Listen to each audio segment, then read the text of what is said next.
Hi. Welcome to the Human Design for Marketing podcast. I'm your host, Yvette Mayer, and this show's for you if you're done with cookie cutter marketing and ready to build your personal brand in alignment with who you really are. Let's dive in. Hello and welcome back to the Human Design for Marketing podcast. I'm excited to be here with you again after some more epic travel.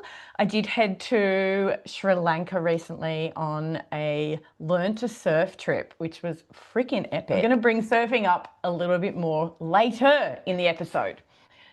But for today, I wanted to talk about a conversation that keeps coming up in my community. And it's a tension that I'm feeling and observing, as well as something that we're chatting about.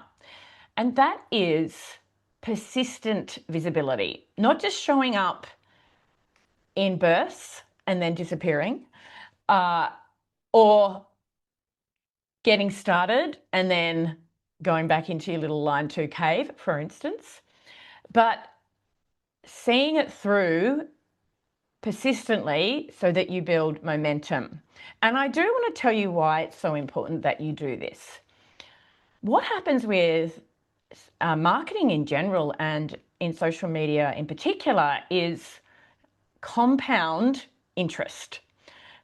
So people being interested in what you have to say compounds over time, but only if you keep investing.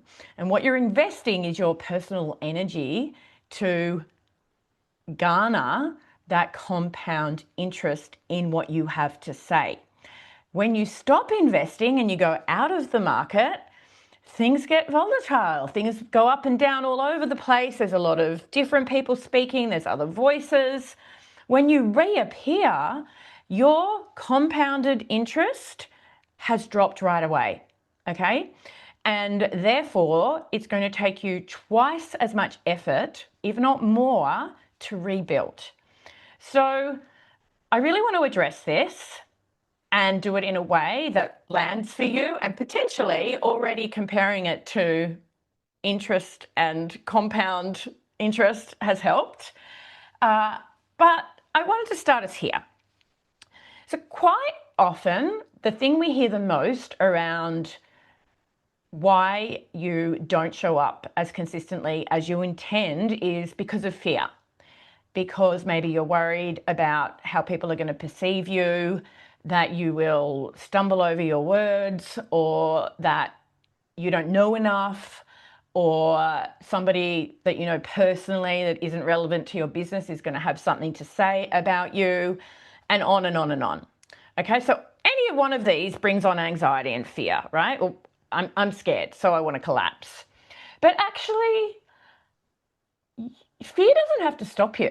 Like, fear on its own isn't a barrier. And I will tell you my example of this because I said I would relate it to surfing. I am terrified of sharks.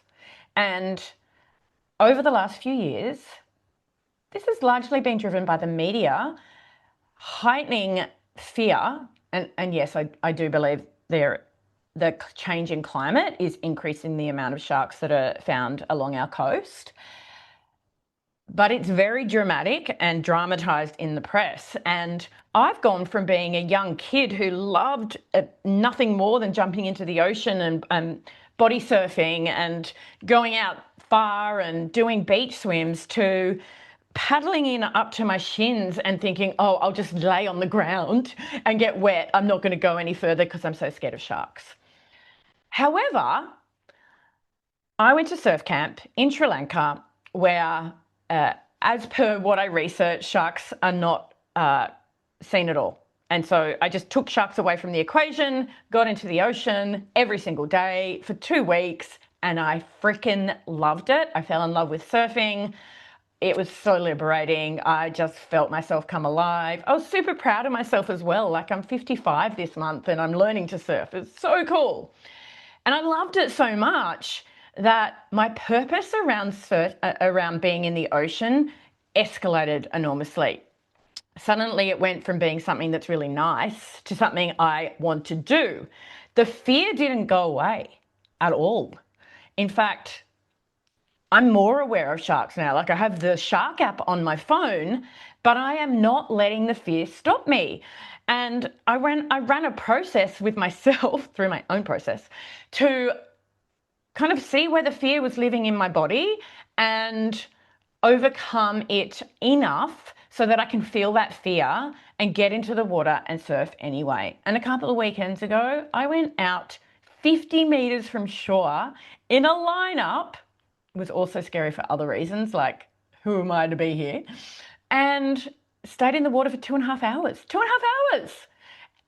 The fear was there. Of course, the fear was there, but I did it anyway. And that proved to me this theory of you can feel fear. It's not fear, it's what you tell yourself or how you respond that actually is causing your challenges around showing up consistently. So I did speak about this back in, I think it was November, I recorded an episode. It wasn't very many episodes ago, called Sacred Visibility. And at the time, I ran you through some thoughts on how you heal yourself from visibility. And I talked about human design and other ways to regulate your nervous system. I have done a lot more work around this. And also, ever since this topic came up as something that I wanted to have a voice in, I felt it percolating within me. And I have since developed a more robust approach to helping my clients with visibility. And it is founded in human design. And I'll tell you why. Things like breath work and mindset work, which are highly valuable and needed in this space, they are helpful when the resistance has shown up, but they don't solve the problem of where it's coming from. They work on the nervous system and the fear state versus human design. That offers something different. It actually shows us exactly why we're feeling fear in the first place. And a lot of it is sitting in your open centers, because where you're open, you're constantly trying to make yourself or protect yourself from the inconsistency that you feel in that part of yourself. And being around others who are projecting judgment and their fear onto you becomes much more magnified in these centers. And so diving deeper into this, you start to understand the patterns that lead you into why consistency or persistency or even showing up in general feels difficult to you. So, I mean, part of this is you're not self. It's been collecting data for years.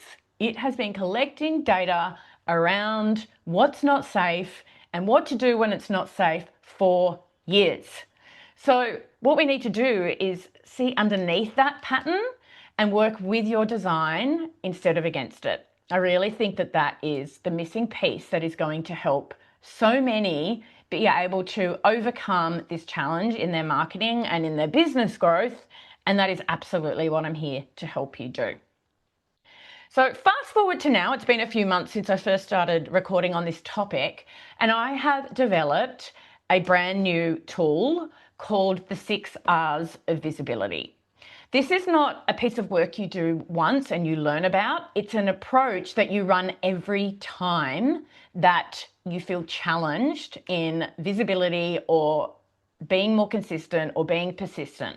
It's not a one-time, let's just do the exercise. It is something that you work with consistently, okay? And it is super easy and simple once you start to work with it, basically because it has a very easy to remember framework. So I'm going to take you through my 6 R's of visibility. If you're somebody that likes to take notes from these podcast episodes, feel free to hit pause and go and get yourself some paper and a pen, because this is going to give you a lot to contemplate and work with. So the first thing is to actually be aware of when resistance is showing up without collapsing into it. So feeling the sensation and not instantly going into protection. So this is what I call recognize. The first R is recognize, noticing resistance and naming it.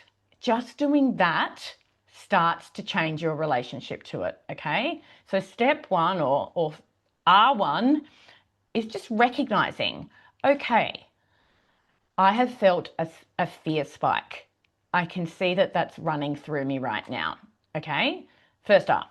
Number two are mission critical is remember. Remember why you do what you do. Why is it important to you to keep growing your visibility, to gather more compound interest? Because your purpose and your passion, the work you do with your clients, is bigger than any response to fear once you start to work with it more effectively. Let me tell you, you know, you've heard me talk about this from the surfing example. But there's more, like I've got so many examples of this showing up. I'm going to tell you a little story actually, because it's like embarrassing, but really on topic, is when I first left my career, I was very comfortable with being out the front. Like I ran a 300-person office. Every Friday I stood up in front of the agency, the advertising agency, and talked about what was going on in our business during the week, what we had to celebrate, called out birthdays, etc., etc., etc. And I freaking loved it. And that was just like the internal stuff. I've been on stages with hundreds and hundreds of individuals in the audience. So I don't lack confidence with public speaking at all. But when I first got into entrepreneurship and I joined a mastermind, I felt like an imposter. Like I felt so much like small fry. I don't have anything valuable to say. Who would even listen to me? I'm just going to stay small and silent. Because most of the women in the mastermind were further along in their entrepreneur journeys than me. And oh gosh, I still think back to the fact that we had an in-person retreat as part of a year-long, mostly virtual mastermind. And I can visualize myself being in this room and how freaking uncomfortable I felt and how much I was collapsing into my fear. Despite that, I did go home and cry and then work with the stories I was telling myself to bring myself back into the room the next day. A lot of me didn't want to, but I came back with all the fear and all the stories running anyway, right? So this is just more evidence that the fear isn't the problem. All right, back to the topic at hand. Okay, so I knew as well, and you know as well, why you're doing the work you're doing. Remember, remember, remember. This is far more important than any fear, shame response that shows up when the resistance rises. It's your first thing you do, remember, okay? The next R is reveal. Reveal what's going on beneath the response. Like, why does this come up for you? What is this here to teach you? What pattern is running? So that's where human design comes in, and we're going to be looking, or you're going to be looking at your open centers.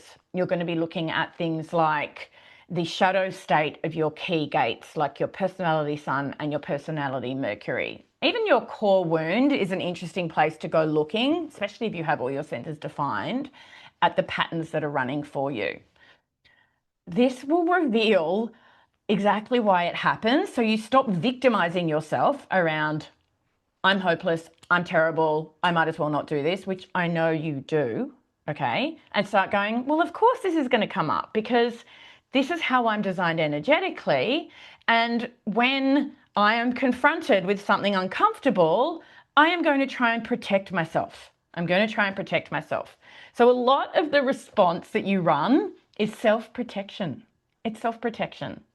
But you don't need it. You don't need it. You can stand strong and proud without going into collapse or I need to protect myself with how I respond, right?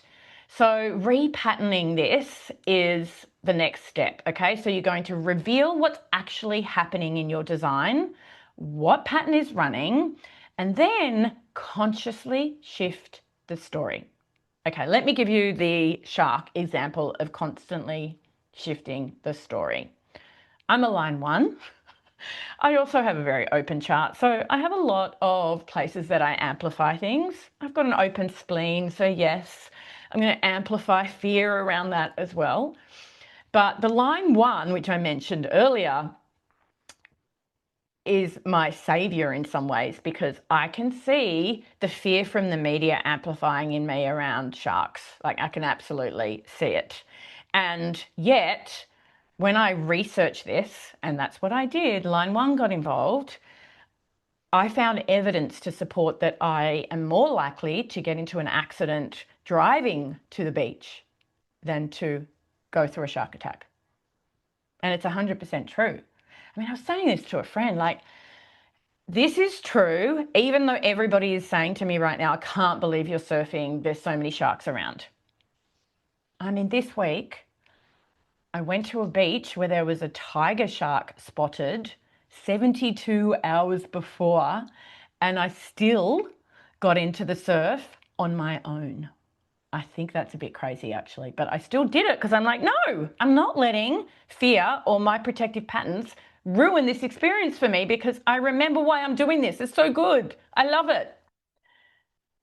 Fair play, though. I did actually cop the surfboard in the water, like in the shallows. I got a bit dumped. My board hit me in the face, right in my nose, my upper lip. If you happen to be watching this on YouTube and you can see a swollen lip, that's what happened. But I still did it, and it didn't stop me wanting to be out there. In fact, so me. In fact, I turned the board towards the ocean, not to the shore, after I hit my face. I was bleeding because I'm like, I don't want to finish on that. I want to finish on a good memory, like a good wave. And so I turned the board around, started to go out, and then I went, oh yeah, but sharks, they really like blood, and that's just like a red flag to a bull. So no, Yvette, you're getting out of the water. So I had to get out of the water at that point. Anyways, I digress. Okay, so we've done recognize, remember, reveal, and then repattern. Okay, so the repattern's really important. It's going to help you keep going through the fear when you understand the truth of what is driving it, and you shift the story in your power. Okay. The next thing is, when you've done this work, you're going to radiate your fullest expression. You're going to show up anyway. You're going to put fear in the back seat, not in the driver's seat. Fear can come with you, but it's not going to stop you actually doing the thing, doing the work that really matters to you, that really helps your clients. Don't let fear stop you getting in front of them. There are so many people out there that want exactly what you have to offer, but if you're not visible and if you're not compounding and growing that visibility, they are not going to find you. And then they're going to stay with their patterns and their stuckness. They need you, right? I've often heard, and I probably said it on the last time I recorded, but I've often heard a fear of visibility being selfish, because it turns, well, fear turns on to you, right? It's not about anybody else. It's like, what will happen to me? What will happen to me? People won't like me. People will think I'm stupid, etc., etc. Whereas selflessness is, it's not about me. It's about the clients that are out there waiting for me to be visible so they can get help. That is radiate. And I want you in your radiance. I want you showing up. I want you expanding beyond your comfort zone. And then the sixth, really important, and something that I do continually, is noticing the ripple effect. R for ripple. What is the ripple effect of you showing up? Doesn't need to be likes. Doesn't even need to be new clients. But the ripple effect is, how are you touching just one person who needs you with the right message? Every bit of evidence that your visibility is making an impact needs to be celebrated, counted, and felt in your system. Okay? The more you build up your ripple bank, the greater your resilience is going to be around visibility. Oh, that's another R. And the more resilient you are around your visibility, the less you're going to have to run through the 6 R's of visibility. It will become embodied. And that's the future for you. But the process to get you there is running through the 6 R's. Now, the goal, as I said earlier, is not to become fearless. That's the wrong goal entirely. The goal is to understand that you can trust yourself to keep moving even when you feel fear. Even when you feel fear. And the good news is that's available to you right now. You can do that right now. How brilliant is that? However, if you want more help, I have exciting news. If you happen to be listening to this soon after I record it, it is the 26th of March 2026, and I am in open cart and early bird pricing right now for my new program, Sacred Visibility, which was first dreamed up back in November or October even last year, and is now meeting you and there to help you. It's a 4-week live program with me every single week with Q&A, one time only. Once it's been recorded, which is going to happen for 4 weeks from the 7th of April. The first call is on the 7th of April. 4 consecutive weeks after that, live in community, in the frequency of the container of me, of having a group of people hold you through this and actually take action with you. It is going to be life-changing. I know that this is going to be the thing that shifts your business from struggling to keep the momentum going to doing it. So I want you with us. Now, the sooner you go to the description of the podcast and click the button to look at what's on offer in more detail, the more likely you are you're going to get the early bird price. And if you don't get the early bird price, do not worry. You have about 10 days, as long as the spots don't sell out, to join us. I've got a limit of 50 on this. And as I said, we'll be live on the 7th of April. So you have about 10 days from when I record this to join, as long as it doesn't sell out before then. And beyond that, within a couple of months, this will be packaged up and be a program that you can do self-paced without the community aspect, which will still be golden and something that I know will add a lot of value. But yeah, if you happen to be like, oh my God, I need this, go do it now. Go do it now, and we'll see you on the inside. All right, thanks for joining me for this episode. I look forward to being back with you soon. And I expect I am going to be here more regularly now that my life is about to change and I'm getting a new puppy tomorrow. So travel is going to be put off the agenda for a while and I'll be here with you. All right then, bye for now. There are heaps more resources in the show notes. I can't wait to be back in your ears again soon. Bye for now.